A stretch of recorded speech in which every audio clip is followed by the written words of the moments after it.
Hello guys, आज हम explain करने जा रहे हैं परंपरा सीजन का 3rd एपिसोड। चलिए स्टार्ट करते हैं। वीडियो की स्टार्टिंग में हमें इंदिरा और कृष्ण प्रसाद को दिखाया जाता है, जहां पर इंदिरा बताती है गोपी पर हमला उसने करवाया था और मोहन राव खरीदने के लिए नायडू को भेजा था, मगर कुछ भी नहीं हुआ।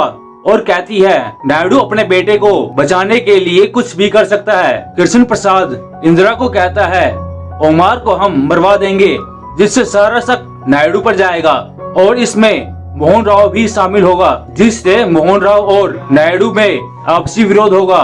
तभी इंदिरा के पास नायडू की कॉल आती है। नागेंद्र नायडू इंदिरा को एमएलए की पोस्ट से रिजाइन करने के लिए बोलता है।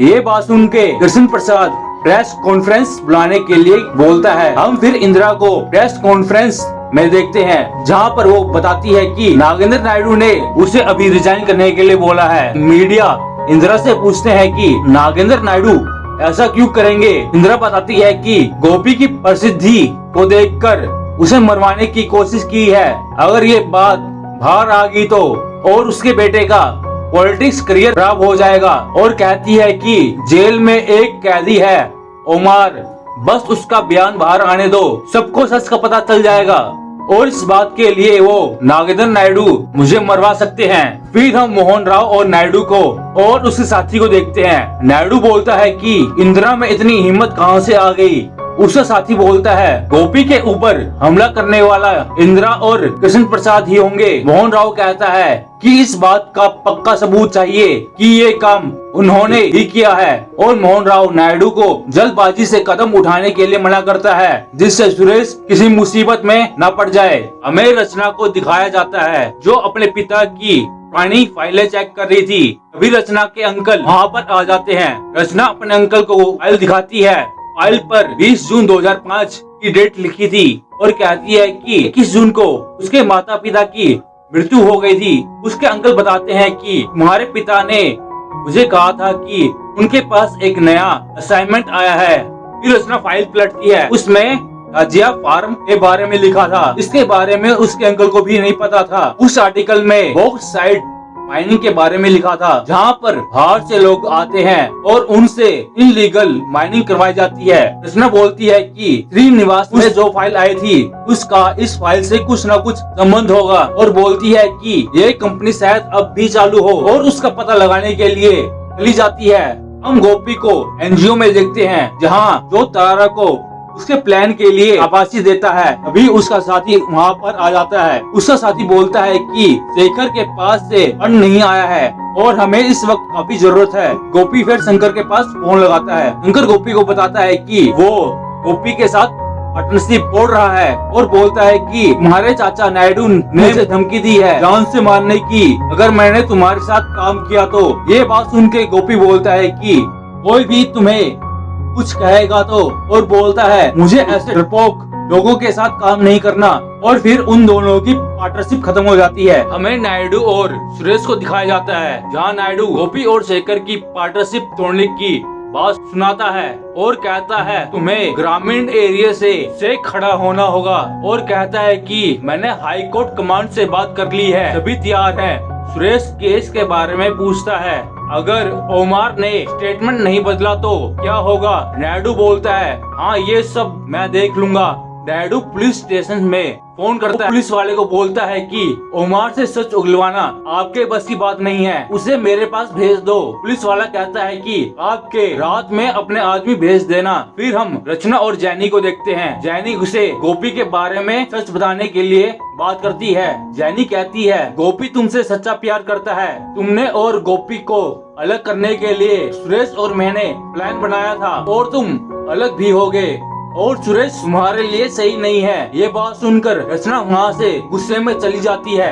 हम गोपी और रत्नाकर के ऑफिस में देखते हैं, जहाँ रचना भी आ गई थी। वो गोपी से गुस्से में बात करती है। जैनी से बात करने के बाद वो बोलती है कि तुम्हें क्या लगता है मुझे जैनी की बात से तुम पर विश्वास हो जाएगा। गोपी बोलता है मैं आज भी दुखी हूँ, जो मैंने तुम्हारे साथ किया है और तुम्हारा नाराज होना जायज है। रचना वहाँ से चली जाती है। हम गोपी की फैमिली को डिनर करते हुए देखते हैं। हमें रचना को दिखाया जाता है, वो गोपी के परिवार वालों को बोलती है कि मैं घर छोड़ के जा रही हूँ। मोहन राव पूछता है कि क्यों। रचना बताती है कि जैनी और सुरेश ने मिलकर मुझे धोखा दिया है। वो घर छोड़कर जाने लगती है। नायडू उसे रोकता है। रचना कहती है कि गोपी ने मुझसे झूठा प्यार का नाटक किया और सुरेश ने मुझसे शादी करने के लिए मैनिपुलेट किया। नायडू बोलता है ये कहानी जरूर जैनी और गोपी ने मिलकर बनाई है। रचना बोलती है कि मेरा तो सच से विश्वास उठ गया है। अब ये समझ नहीं आता कि किस पर विश्वास करूं। और रचना वहाँ से चली जाती है। फिर हमें जेल का सीन दिखाया जाता है जहाँ पर ओमार को मारने की प्लानिंग चल रही थी। पुलिस वाले ओमार को बुलाने के लिए अपने आदमी भेजते हैं और दूसरी तरफ कृष्ण प्रसाद ने ओमार को मरवाने के लिए जेल में एक बंदे को भेजा था। पुलिस वाले ओमार की सेल के पास आ जाते हैं। उन्हें पता चलता है कि ओमार जेल से भाग गया है। जो बंदा ओमार को मारने के लिए आया था वो कृष्ण प्रसाद को बताता है कि ओमार जेल में नहीं है। और दूसरी तरफ नायडू को भी ओमार के भागने की न्यूज मिल जाती है। ओमार गया तो गया कहाँ, ना तो वो नायडू के पास है और ना ही जेल में। हाँ, स्टोरी तो आगे बढ़ेगी, उससे पहले आप चैनल को सब्सक्राइब कर लेना। हम फिर गोपी को देखते हैं जो पूरे धांसू तरीके से एंट्री लेता है। फिर हम ओमार को देखते हैं जिसको पुलिस वाले पकड़ के गोपी के पास ले आते हैं। फिर हमें पता लगता है कि ओमार को जेल से निकालने के लिए रत्नाकर ने गोपी की मदद की थी और बोलता है कि ओमार के पीछे कृष्ण प्रसाद है। गोपी अपने चाचा नायडू को कॉल लगाता है। गोपी नायडू को अपने पास मिलने के लिए बुलाता है और उसे अपने और ओमार की सेल्फी भेजता है। हम फिर गोपी और नायडू को आमने सामने देखते हैं। गोपी कहता है कि अगर मैंने ओमार को मार दिया तो सारा शक आप पर जाएगा और मुझे उसे मारने का कोई शौक नहीं है। और गोपी नायडू को अपनी डिमांड के बारे में बताता है। गोपी बोलता है कि शेखर के साथ पार्टनरशिप तोड़ने से उसे जो नुकसान हुआ है वो आप दोगे। 500 मीटिंग ट्रांसफर करने के लिए बोलता है। नायडू बोलता है कि मेरे साथ चालाकी का नतीजा जानते हो।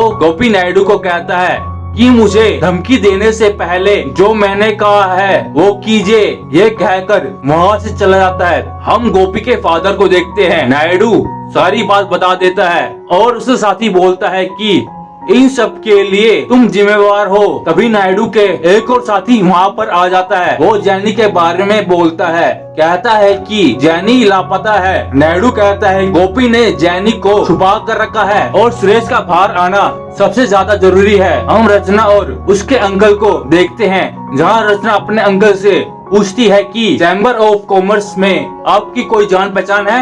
हम रचना और उसके अंकल को चैम्बर ऑफ कॉमर्स में देखते हैं जहाँ रचना राज्य फार्म और एजेंसी एरिया के बारे में डिटेल निकलवाती है। ऑफिसर बताता है कि कंपनी 2001 में रजिस्टर हुई थी। उन्होंने ट्रैवल और कॉफी एक्सपोर्ट का लाइसेंस लेकर चालू की थी और उनके 509 एकड़ की जमीन थी। रचना उससे बोर्ड मेंबर की डिटेल मांगती है।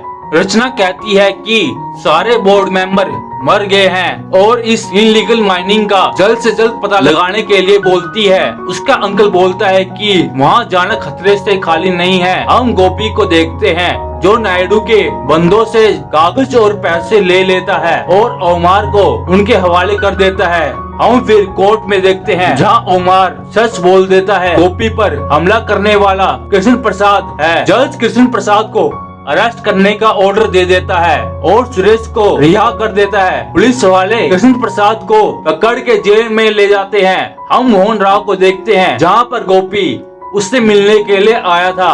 गोपी अपने पिता को इलेक्शन में खड़े होने के लिए कहता है। मोहन राव कहता है कि मैंने नायडू को वचन दिया है और मैं राजनीति में आकर अपने परिवार को तोड़ना नहीं चाहता। और कहता है कि मेरे पिताजी मुझसे बढ़कर है। गोपी अपने पिता मोहन राव को कहता है कि मेरी भी यही सोच है और वो वहाँ से चला जाता है। हम गोपी को अपनी पार्टी के ऑफिस में देखते हैं। गोपी अपने साथी को कहता है कि पिताजी ने पार्टी छोड़ दी है, अब वो इलेक्शन में नहीं खड़े होंगे नायडू के वचन के कारण। और बोलता है कि ग्रामीण एरिया से अब तक नहीं जीते हो क्योंकि चिंता पूरी परिवार से वोट नहीं मिली। और कहता है जैसा मैं कहता हूँ वैसा करो, आप जरूर जीतोगे। और दूसरी तरफ सुरेश को पार्टी हाईकमांड की तरफ से टिकट मिल गई थी। सुरेश कमरे में आ जाता है। उसे रचना के जाने का दुख होता है। वो अपने पिता को कहता है मेरे हर काम के बीच में गोपी आ जाता है। अब वो पॉलिटिक्स में भी नायडू बोलता है कि मैं गोपी को लड़ने नहीं दूंगा और यहीं पर हमारा एपिसोड खत्म हो जाता है।